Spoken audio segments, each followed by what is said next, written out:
नमस्कार, एक न्यूज 24 देख रहे हैं आप और मैं हूं आपके साथ तान्या सिंह।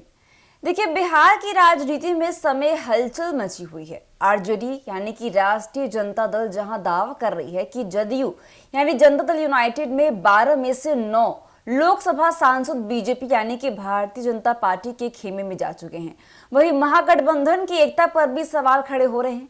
कांग्रेस के प्रदेश प्रभारी कृष्ण अल्लावरू के बयान ने इस विवाद को और हवा दे दी है।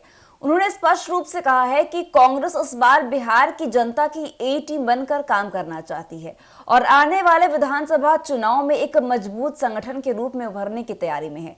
कृष्ण अल्लावरू ने साफ कर दिया है कि कांग्रेस अब बी टीम बनकर नहीं लड़ेगी बल्कि ए टीम बनकर चुनावी मैदान में उतरेगी। उन्होंने कहा कि महागठबंधन में सीट बंटवारे पर अभी कोई चर्चा नहीं हुई है, इसीलिए कौन कितनी सीटों पर लड़ेगा इस पर कुछ भी कहना जल्दबाजी होगी।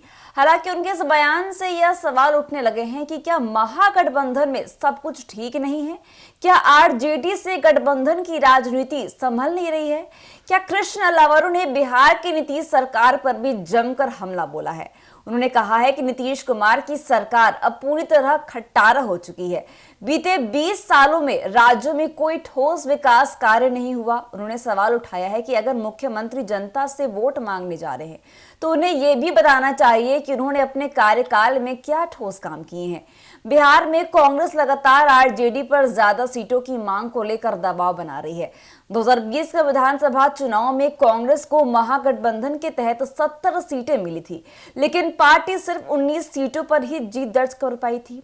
इसके बावजूद कांग्रेस इस बार 70 से अधिक सीटों की मांग कर रही है। इतना ही नहीं, कांग्रेस 2 डिप्टी मुख्यमंत्री के पद की भी मांग कर रही है। कांग्रेस के कई वरिष्ठ नेता पहले ही इस बार बयान दे चुके हैं कि इस बार पार्टी महागठबंधन में अपनी स्थिति को मजबूत करना चाहती है। ऐसे में कृष्ण अल्लावरू का ए टीम वाला बयान कई राजनीतिक सवाल खड़े कर रहा है। कृष्ण अल्लावरू पटना में कांग्रेस पार्टी नेताओं के साथ बैठक में शामिल होने के लिए पहुंचे हैं। इस दौरान उन्होंने पार्टी की रणनीति पर चर्चा की। उनके इस बयान से साफ है कि कांग्रेस इस बार महागठबंधन में अपनी अलग पहचान बनाना चाहती है। बिहार में इसी साल विधानसभा चुनाव होने हैं और सभी पार्टियां अपनी अपनी तैयारियों में जुट गई हैं। ऐसे में महागठबंधन में सीट बंटवारे को लेकर विवाद बढ़ने की संभावना है। आरजेडी जहां गठबंधन में प्रमुख भूमिका निभा रही है, वहीं कांग्रेस अपनी स्थिति को मजबूत करने के लिए कोई कसर नहीं छोड़ना चाहती। कृष्ण अल्लावरू के इस बयान से यह साफ हो गया है कि कांग्रेस अब बिहार की राजनीति में बी टीम की भूमिका से बाहर निकलकर ए टीम बनने की कोशिश में है। इससे महागठबंधन के भीतर खींचतान और बढ़ सकती है और आने वाले दिनों में सीट बंटवारे को लेकर कांग्रेस और आरजेडी के बीच सियासी सरगर्मी तेज होने की पूरी संभावना है। तो ऐसे ही राजनीतिक अपडेट्स के लिए बने रहिए हमारे साथ और देखते रहिए न्यूज़ 24। धन्यवाद।